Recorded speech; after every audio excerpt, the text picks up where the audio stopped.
Good afternoon. I'm very lucky. I'm lucky because this is my first meeting of BIMSTEC. And that meeting begins with the meeting with the young people.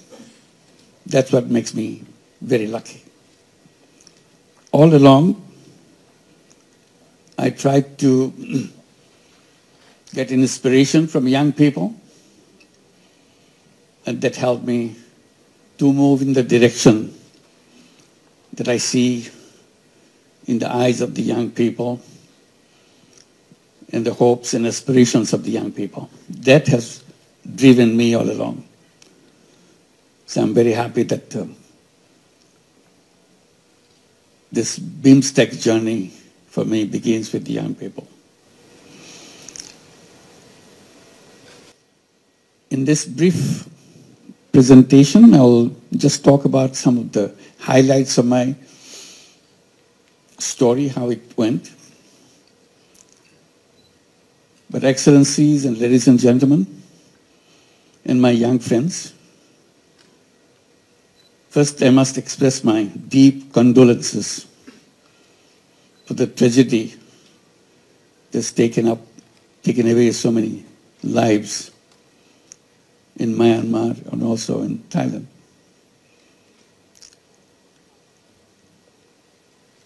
And this makes us aware of the limitation of our capacity to save people, and uncertainty, the way nature behaves, that we cannot track. We have a long way to go, how to make sure we understand the nature and get along with it, making sure we can save people from the uncertainties that confronts us. Bangladesh is also part of the area which is prone to earthquake. Luckily, we have not hit by such tragedy in Bangladesh yet.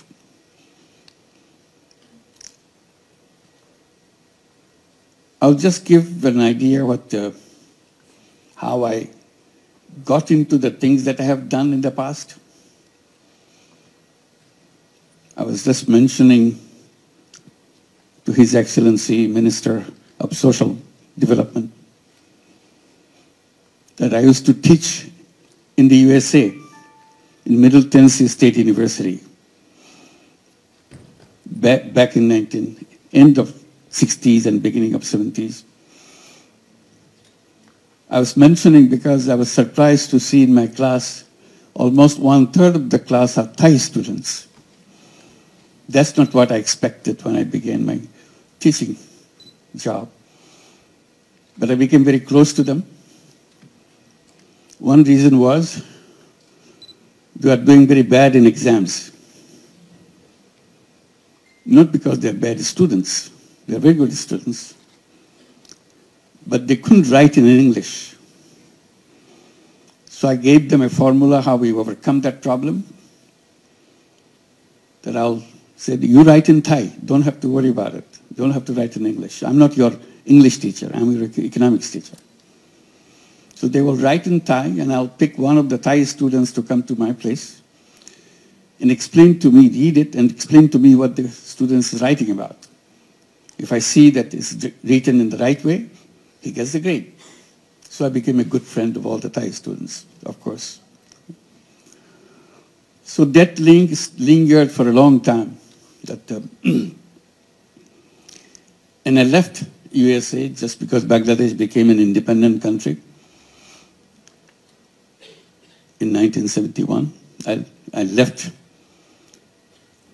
in the June of 1972 to come back to Bangladesh with all the excitement that you have a new country, you can design it with the dreams of your imagination. and you're all excited that you have independence, an independent country. So I was trying to see what I can do in that journey. But very soon, all the excitements of creating a new country started disappearing because Bangladesh was sinking very deep into economic troubles. By 1974, we had a terrible famine in the country. We read about famine in the textbooks, in the history books, but never see a famine around you. Now we have the experience of seeing a famine. You're coming from the United States with all the excitement of moving forward. Now country is sinking in debt, unimaginable debt. You see dead bodies on the street. It's not a disease, it's not COVID-19 which made them die. It's just not being able to have a fistful of rice to keep them alive. So as a young person, you start wondering, what good is this university where I'm teaching is all about? You can teach all the brilliant theories in classrooms, walk out of the classroom, you see dead bodies. So it unnerved me completely. I didn't know where to begin, what to do. I did little thing here, little thing there, didn't work. Then I decided, Bangladesh is too big for me. I'm a small guy. I can't do anything for whole Bangladesh. But I can do something for the village next to the university campus. This is a very interesting university, beautiful new university, but located in the midst of villages, not in the city, in an urban setting. So I decided this tiny village next to the campus is my Bangladesh.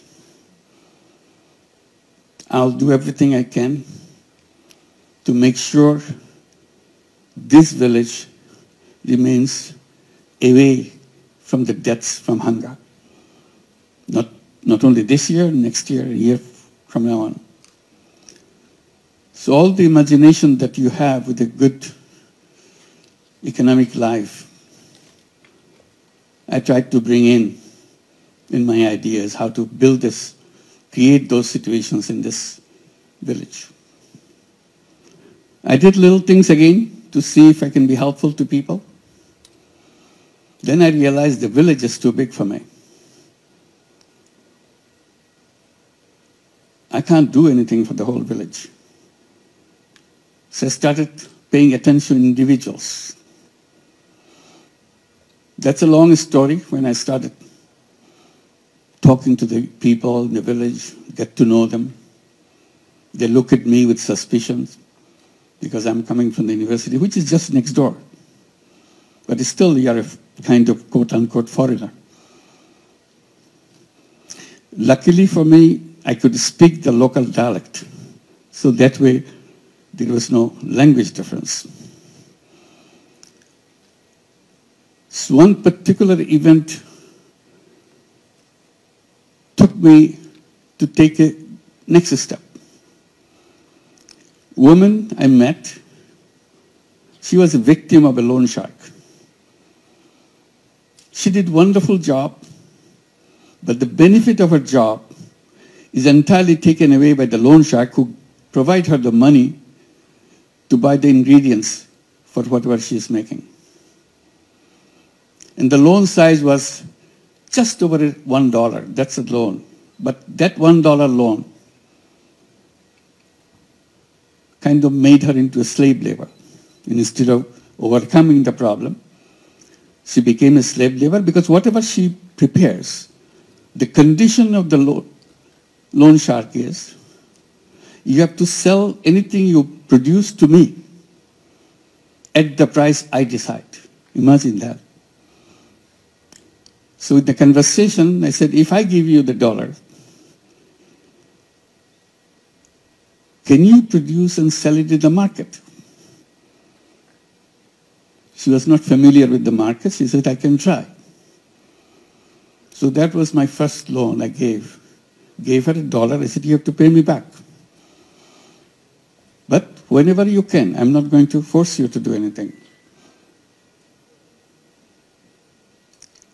And the results I got from her kind of made me think, if $1 can do such a thing, why don't I do more? And I still have lots of money in my pocket. I'm coming from the United States. I was teaching there for several years. My pockets are full with dollar. So that was the beginning. And it led to step by step, not only just lending money, but raising questions, fundamental questions. If this money, this dollar can change one person's life, and you get your money back, why don't we do more? I go to the bank in the campus. It's a newly built campus, newly built banking offices. I talked to the manager. He said, why don't you lend money to the people, poor people in the village? He was shocked. He simply argued, bank cannot lend money to poor people. So I argued and argued. Nothing changed. I said, you know what? Your banking system is totally wrong.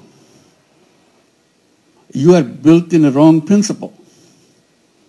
The principle that you work with, the more you have, the more you get. So you're always looking for the guys who have more so that you can give them more. I said, that's kind of reverse of the actual principle that you should have. Actual principle should have been, the less you have, the more attention you get. And my first responsibility is to go at your door to serve you. You don't do that. As a result, you create this problem for the whole village and for the whole country. Now I see it's the whole world. Same banking principle. The more you have, the more you get. If you have nothing, you get nothing. So stay there. The whole idea of transforming the society is killed right there.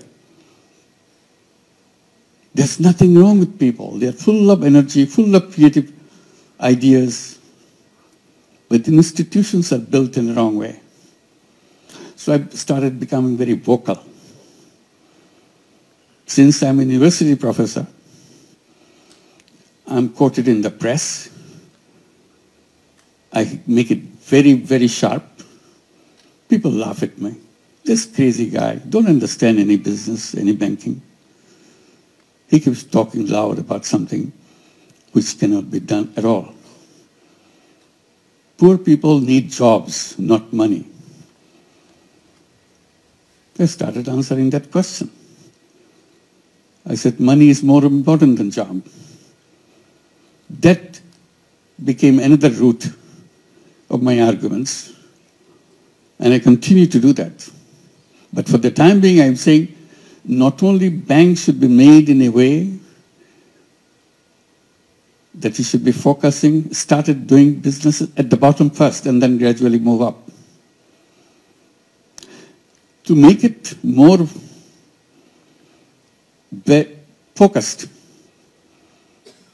I started saying not only credit is important, it should be considered as a human right.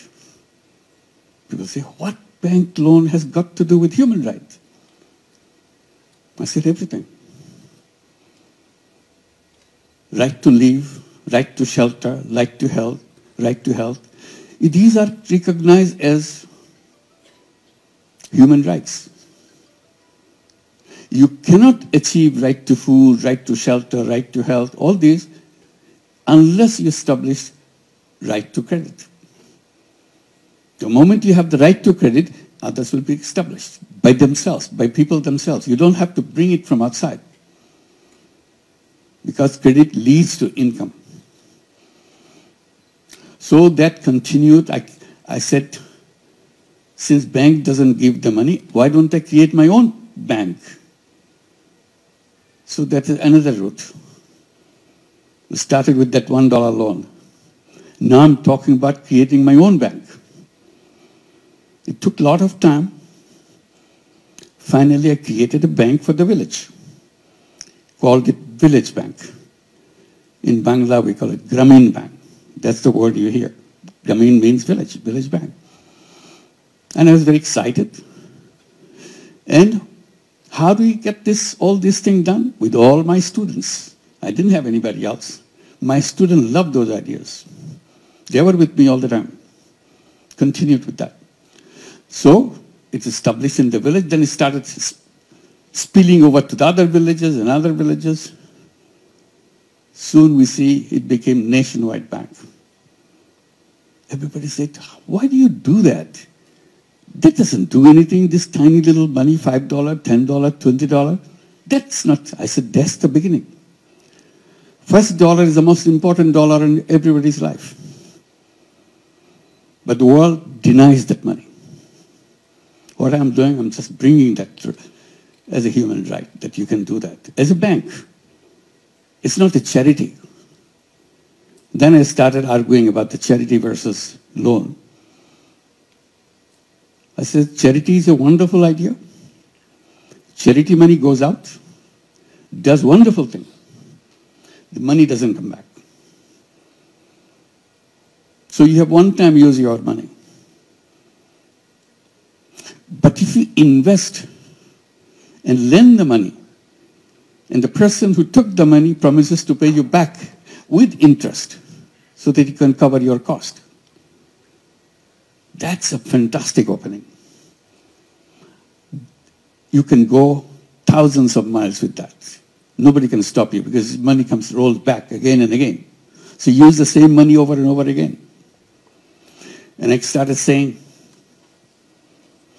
charity money has only one life. You can use the money once only.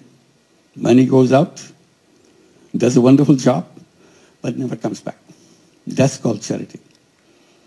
I say the same thing if I use it as a loan. I lend the money, I provided the funds, charge the cost of the operation, money comes back. Use it again. It does the same thing again. So you can expand and expand and expand. Reach out to millions and millions of people. It's very difficult to argue such things in the environment where banking means you have to be providing collateral. I said collateral is the wrong idea. It's a wall built to deny poor people access to bank. That's the only purpose. How dare you say that? I say it because I don't have collateral in my system. People take money, they pay me back. Oh, they will never pay back. I said, they have been paying back all my life. I have no problem. Oh, they will finally show you that you are not right because they will not pay you back. I said, I've been doing it for years. Many people are copying it. They are doing it for years. Just because you imagine something doesn't make it right. This is real. We do it every day. So that's another road opened up. Banking without collateral. I said collateral is just an excuse to refuse people financial services from the banking system. If it can work without collateral, why do you need a collateral? Then people say, oh, Bangladesh is a crazy country, funny country. You can get away with this kind of thing and people listen to you. I said, no, not Bangladesh alone. Now it's spreading in many countries. Right now, it's a funny thing. It's working in the United States. 35 major cities in the United States have Grameen program called Grameen America. They have over 200,000 borrowers, all women, 100% women. In Bangladesh, it's about 95% women. In the United States, 100% women, not a single man in the whole system. Last year, we lent out over $1.5 billion in tiny loans. In tiny loans in the United States means under $1,000, $500, $700, and so on, and expanding. Very soon, we'll be arriving at a situation where we'll be lending out over $5 billion a year. That's the spread going.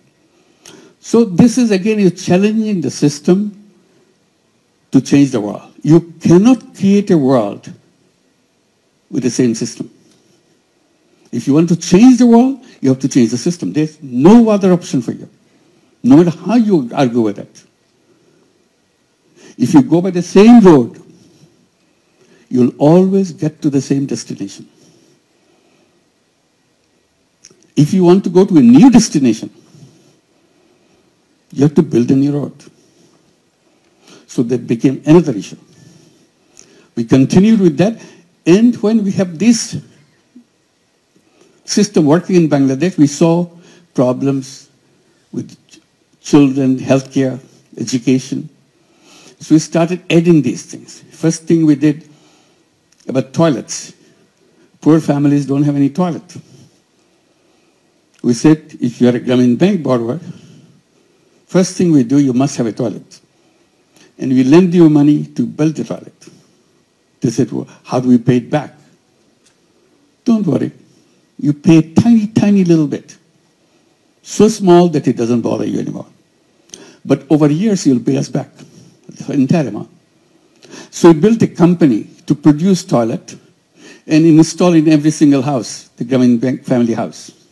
So toilet became an essential thing in Grameen families. And we had no problem with giving the money, spending the money, and getting the money back. Then we started giving them housing loans. Again, the same principle. We build a house, you build a house, we give the money, you pay over a long period. Then we started bringing healthcare through health insurance. You pay a tiny little bit, but you're covered under health insurance. Again, it pays it back. So we created lots of these little things, one after another, in a sustainable way, in a financially sustainable way. They said, you must be getting lots and lots of foreign money to do all these things. I said, I don't take any foreign money at all. Grameen Bank resists foreign money. Many big international organizations wanted to give lots of money. I said, no, we don't need money. We have plenty of money. We are in a business. We generate our own money within a bank. Banking system is a very interesting system. It generates its own money. People come and put the deposits in the bank and use the money to give it to the people. And we are the most reliable bank in the whole country. We work in all the villages. People from the area, they come and put the money because no other bank. So we have lots of money coming in. Our problem is not shortage of money. Our problem was a surplus of money. They put the money in, but we don't know how quickly to expand your business because your business is fixed. It has to be poor women. They have capacity to take money is limited. So it's a very reverse kind of experience. So this is one area. We created all these businesses. We created these programs, turned into businesses. Toilet business, so it became a commercial business. We produce toilet and sell it to borrowers. Healthcare became a separate business. Housing became a separate business. So along the way, we created many businesses. And people keep asking, how many businesses can you run? You must be making a lot of money. I said, yes, it brings the money back, but we don't want to make any profit out of it. Another debate began. Debate is, how can you run a business not to make money? Because in our textbook says, you must maximize profit. if you want to be a business. And you're saying you don't want to make profit for yourself. I said, that's the difference. I'm saying I don't want to make profit for myself. Business makes profit. Profits is rolled into the business to expand the business, to reach out to more people, provide more services. It's self-reliant businesses. That became a debate. That you cannot call a business. I said, I'm an economics teacher, so you don't have to define what a business is all about. It's a perfect business. Simply, I don't take the money off the business into my pocket. That's all. Then it is not a business. You have to make money. That's the business. I said, no, that's not what it says. It says you have to make profit, not put it in your pocket. No, you have to put it in your pocket. So that debate went on. Big experts in economics started challenging the whole idea. I said, okay, it doesn't fit into your idea of business. This is a new idea of business. So I needed a name to define it as a new business. So I started calling it social consciousness-driven business. When I mention it several times, it looks too long for me. So I simplified it, call it social business. What is a social business? Social business is a business to solve problems rather than make money for yourself. Oh, then this is not a business. Business is not supposed to solve problems. Business is supposed to make money for yourself. I said, this is a new kind of business. Do you have a problem with that? If you have a problem, you don't go do it. I have no problem, I do it. So I created social businesses. And one after another, we created many, many social business, became nationwide businesses. Very interesting thing is, some international companies, global companies became interested in the concept of social business. They wanted to build social business, taking us as a partner. So we agreed. So we kept Danone, Uniqlo, and many other such companies. So another class of business created, social business. Said the world is stuck. And it cannot free itself from the old thinking. In old thinking, you are destroying this whole world for yourself. I said, old thinking has created old civilization, which you are going through. And I repeatedly underline that old civilization that we are going through, the present civilization that we are going through, is a self-destructive civilization. It will destroy everything. And that's the path we are going. If you want to survive as human being on this planet, I said we have to create a new civilization,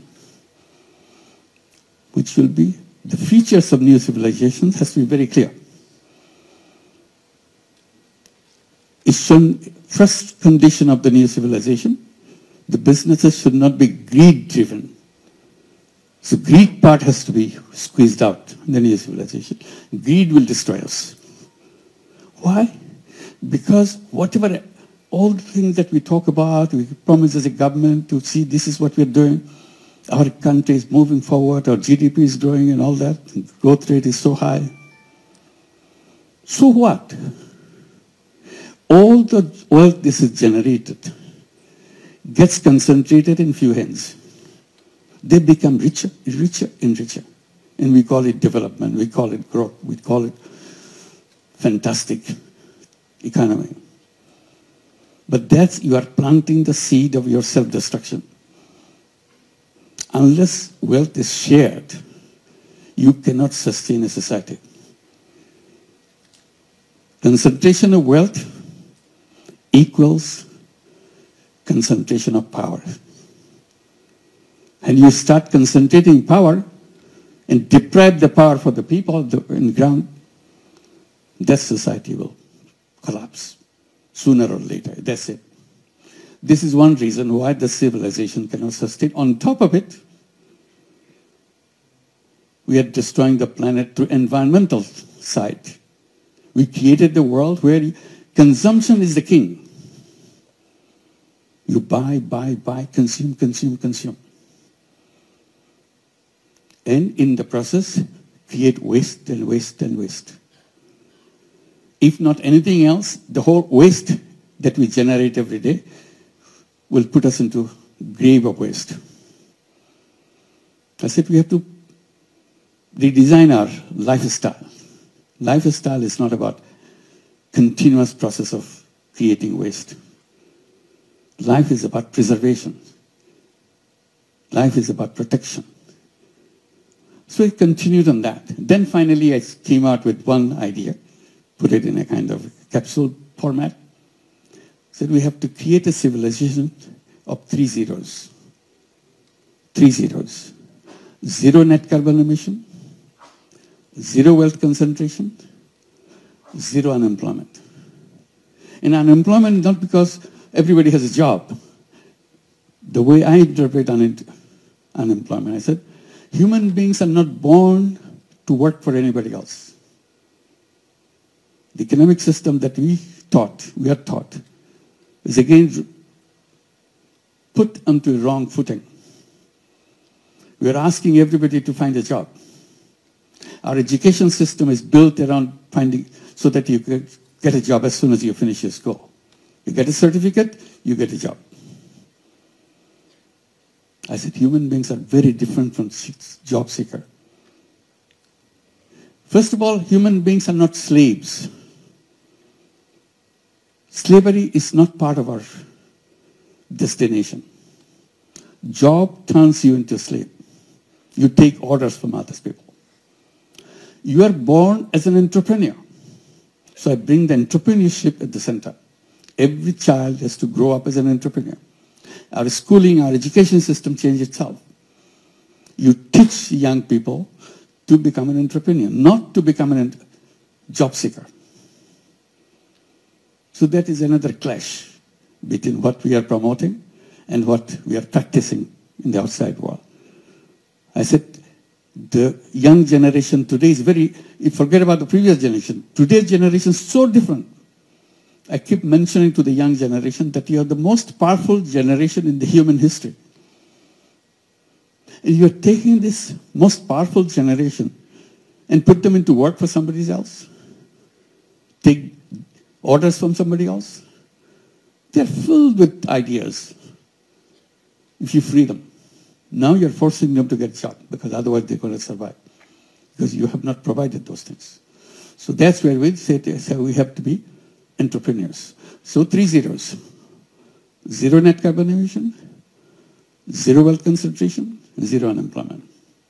And then we started encouraging young people between 12-year-old to 35-year-old to create what we call 3-0 clubs. 5 young people get together, create a 3-0 club.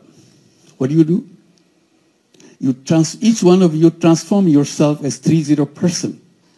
I do not contribute as a person. I do not contribute into carbon emission. I do not do anything which contributes to carbon emission. It's my lifestyle issue. I create a life where I don't do that. I do not create any waste. This is part of my commitment as a member of the Peace Club. I do not practice anything which will lead to wealth concentration. 0 wealth concentration. I'll become an entrepreneur. I do not contribute to job seeking, working for somebody else. So these are the 3-0, I become a 3-0 person. So this is the direction I want to go. So these are the ideas that one led to another. This is not something happened isolated way. Each one linked to one. I mentioned, to go back, concentrate in one village. I said, whatever you try to do, don't try to do overnight, change the world. You cannot do that. If you want to change the world, you start with your village. You start with your neighborhood. If you are successful with your neighborhood, then you have a chance to go to the next step and the next step. Life is about developing a prototype. If you build a prototype, the rest is easy. Replicate. Because you have basic structure, you're fixed up. That's how microcredit works. You build up the first unit. If the first unit works, you can make thousands and thousands of units doing the same thing. So don't start with a big thing. That's the wrong idea. Always start with the smallest thing possible. Figure out what the smallest thing is all about. And you do that. If you're successful with your smallest unit, you can conquer the world. The rest is easy, just by repetition. So this is where we are right now, and trying to see we can address the people's attention to change their views, because the whole problem is created by the way we structured the civilization for ourselves. Unless we redesign it, we are stuck and we are finished. So that's the world we see. We have the alternative. It's not that it's a kind of terrible thing. It's not a terrible thing. Simply become aware.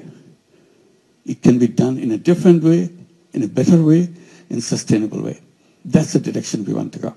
And that's where young people get excited, because they have lots of creative ideas. Somehow we put a tab on it, put them under wrap, open it up, and young people dare to be themselves and get into a mission that we have to create a world so that the whole human community survives. Otherwise, we're in grave danger. So I'll stop here, and I guess I'm supposed to take some questions. I'll be very happy to do that. Thank you very much. Thank you very much. His Excellency will gain not only valuable knowledge, but also meaningful inspiration to pursue business with purpose, to ourselves, to the countries, and to our region as well.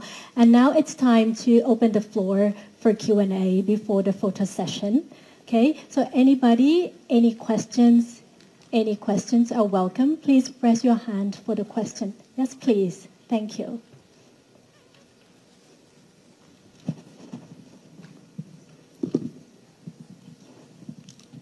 Okay. Hello, Your Excellency.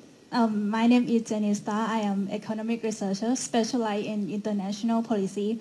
First of all, thank you for your inspiring speech. It's quite meaningful for me. Today I have two questions. The first one is, nowadays there are many young generation who want to create a social impact, but they are struggle with funding, so they can't expand their social campaign. So in your opinion, how could they overcome this kind of challenge? And the second one is, as the leader of Bangladesh, do you think how the government sector could create a more friendly ecosystem for young innovators, especially in social enterprise? Thank you. Well, the second question first, how to make it friendly government. It's very difficult. It's not easy. We are hoping, at least in Bangladesh, we can move in that direction. Because the people's perception in Bangladesh government is a kind of a terror machine. You create trouble for them. The purpose of the government is to create trouble. Not solve your trouble, but to create new trouble for you. So if you see a government guy, you stay away from him. And that's completely counter to the whole idea of government. So it needs overhauling of great magnitude to make sure that you become, so when you see a government guy, you feel relieved that, okay, I have a government guy next to me. I'll be protected. It takes a lot of practicing, a lot of redesigning inside the government. Hopefully someday we'll be able to do that. On the question of finance, my entire story is about finance. And I'm saying that we are not waiting for money. See? We are not saying, give me some money. We have our stories after stories where we defended ourselves from billions of dollars of money coming to us. We said, please don't give us, don't destroy us. We are okay. So it has to be reversed. You should be generating your funds, creating things. And there I suggest the one idea, social business. CSR. Many companies have CSRs. We can go and describe to them. We're giving money, giving it away to help people. Why don't you invest in a social business fund? so that people can take this money, create social businesses, and return the money into your fund, and you contribute to fund each year, it becomes big. You are not doing anything extra. And instead of giving it away, you are keeping it, and it's growing, and we benefit from it. Because companies are supposed to give it away. That's a CSR money. Simply you are saying you can do it other way. You can say half the money you put in a social business fund, half you give it away. See which one works better for you. If you like this one better, gradually you'll pull all the money. And then you can, in addition, if you like it, in addition, you become a partner in a social business. Healthcare could be a fantastic social business. Everybody needs healthcare. And this is the most difficult thing to get in most of the countries. I said, why don't we create social businesses? During COVID-19, we have gone through a big fight, global fight, to make vaccine patent-free. Just patent-free. We're not saying give it free. Patent-free. Patent means you protect the right for yourself. You can charge any amount you want. It's a monopoly right. Take away monopoly. You sell the product at the price which you have to charge. Because it's a question of people's life. We had a global fight for this. Fighting taken to the WTO, because that's where final voting takes place. It needs every nation's concurrence. When everybody says yes, then only then it could be removed. In the final count, when after long battle around the world, final count, 10 countries stayed away, didn't vote. So patent stayed. As a result, COVID-19 vaccine went to rich countries in extremely high prices. Companies made billions of dollars, and they're gloating with happiness, giving big captions. So many billions of dollars earned by this, so many billions of dollars here. I said, that's a shame. You're making this money at the cost of people's lives. Many people, millions of people in the world didn't have access to vaccine because they will not allow this vaccine without patent right. If patent right was removed, many countries will produce this, and it will be available everywhere. So ever since we are campaigning pharmaceutical companies to become social business companies. Today you pay a penny for your medicine, in the production of that medicine, you charge to the consumer $1 for that. Nobody can stop that. It's a free market. So I said, only escape from that is to create social businesses. Where would the social business come from? From me and from you. If you agree, we do that. Nobody can stop us. It's a business. Only thing, we don't overprice it to make money for ourselves, because social business doesn't have any room for making personal money out of the business. So that's it. So this is the way to go. It can be created. Money should not be a barrier. It's a kind of, again, creative way of thinking how to make it possible. Make contracts with the people. I delivered this, you give me this, I deliver this. That's it. Thank you. Thank you. Thank you very much. And please feel free to engage with Professor Yunus. Thank you. Please. The lady in the middle, please also introduce yourself and your organization. ตรงกลางสุดขาวค่ะ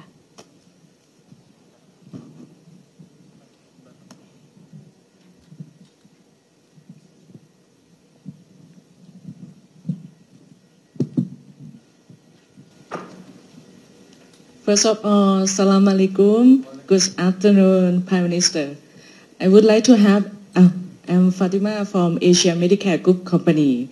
We're running about the medical tourist business. I have the same question since I asked last Prime Minister, last time when they visit Thailand. I want to know about the bank system.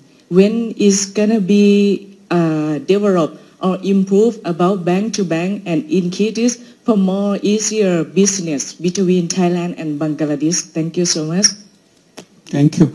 It's many examples are around the world how to create a new kind of bank, it's a social business bank. So microcredit banks are social business bank. We're not talking about you make money out of the poor people. We said create a social business bank. If you want to make money and still lend money to the poor people, that's fine. It's allowed. But better still, it could be a social business, so that you do that not to make money for yourself, you do that because you want to help people to transform their own lives and give it a thing.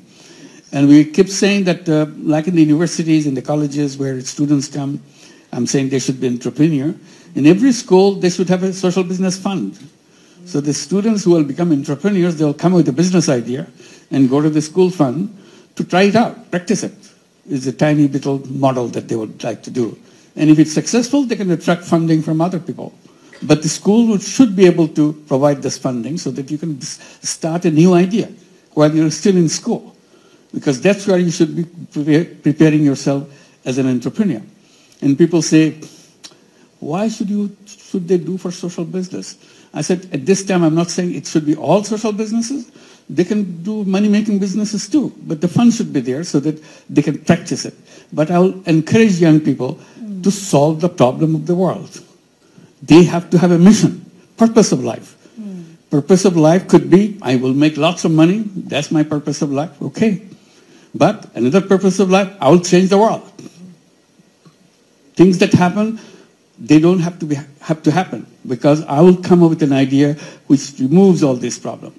And history will record that I made this thing, and as a result, the world has changed. People's life has changed. So give people challenges, young people challenges. Young people love challenges.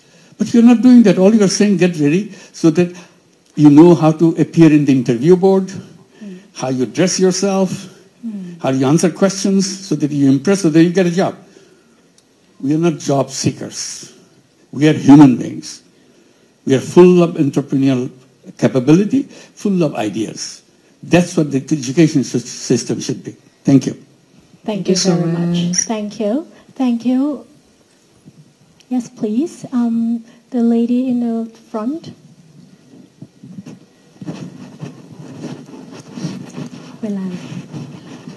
Sorry, I can't see anybody. So I hope there's some light in the middle. Good afternoon, Your Excellency. I'm Asleisha Karki. I'm representing Nepal for today's program as well.